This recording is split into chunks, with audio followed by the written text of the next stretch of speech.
Vero, great to see you. I was just thinking, I think it's been 4 years. The last time I saw you, we were teammates at AC Milan, and a lot has happened in those 4 years. I've retired, I hung the boots up, but you absolutely haven't, just signed for Como. So just fill me in, how are you feeling physically, mentally, looking forward to the new season? I'm enjoying still. My body feels good. Mentally also still in. So now I'm ready for a new chapter, a new project.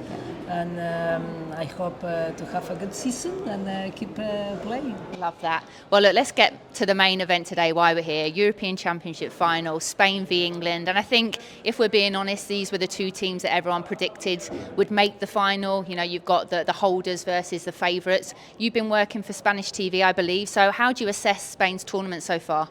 I think that maybe in some games Spain was no shining as much as we expected, but so far so good. We make it to the final. That is what everyone wanted in Spain, and also I think that we show that Spain, the way of playing is always attractive, and everyone is really excited about seeing the games and see if they are able to win this title that for us is the only one that we are missing, and will mean a lot for so many players because probably is closing a cycle. And we know it's going to be tough, but for sure they're going to try it. Well, you talk about it being, the first final, which blows my mind. And, I just spoke to you then about watching the documentary, It's All Over, and it was such a powerful documentary, had me in tears, and you were a big part of that. And I've been lucky enough to play with you. I know what you've done for the Spanish game, and, really your international career was affected because you were brave enough to stand up and be counted. And just how does it make you feel now, being in this environment, watching the girls, win the World Cup, make their first European Championship final? Does it make you proud that you were one of the ones that paved the way, or actually do you wish that you could have been playing in a happier environment like this? Well, obviously I cannot say I don't wish to be living all that they are living now, but myself and all my teammates back at the time, we know that if we didn't stand up and we didn't do the things that we did and fight the fights that we fought, now Spain and women's football in Spain won't be the same. Yeah. So we feel part of the process. Good. And we know that sometimes in history everyone has their own role, and myself, I had my role, and now I'm lucky enough to see it from the stands, to see it from the TV, to be able to share all that with millions of people in Spain. And it's not the same that being on the field. But at the same time, it's like, well, you were right. This is exactly what we were demanding, and this is exactly what we knew that we were capable of. Now that they have all the conditions to do it, they just show that they are the best. And are they there? I want to be talking purely positive today. It's a great game, but Tomé, her links with Vilda, are they in a completely happy place, or is there still work to be done within the Spanish Federation? I think I would say that it's almost a happy place. Yeah. It's difficult to forget everything and put everything on the back, but for the last months, everything has been really smoothly. The conditions for the player are really, really good, top. They don't demand anything else. Yep. They are just focused on trainings and games. That is exactly what they wanted. We have a new president. We have a new head chief in women's football. We have so many different staff in different departments.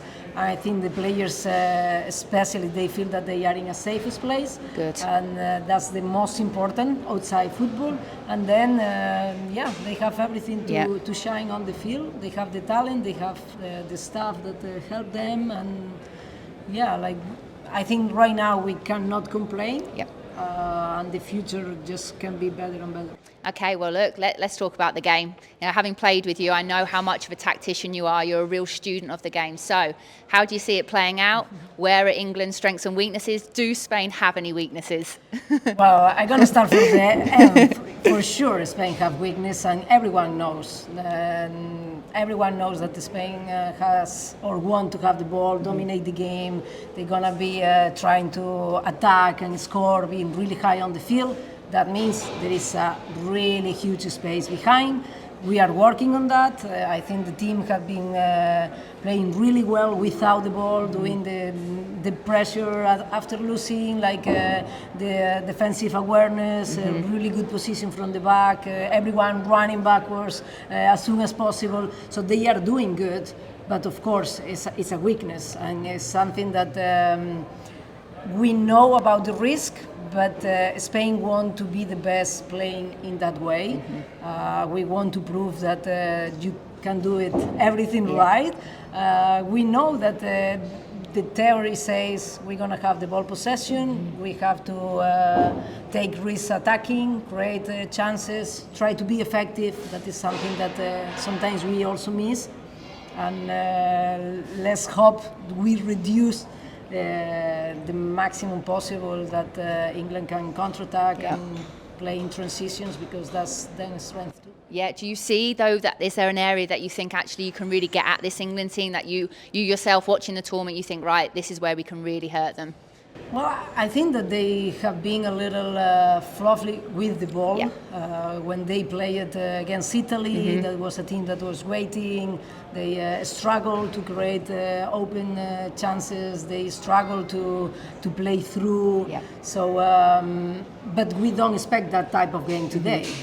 Sometimes it's going to happen, and if they do it, then we have to also use those moments to counterattack, to use also the spaces that they have.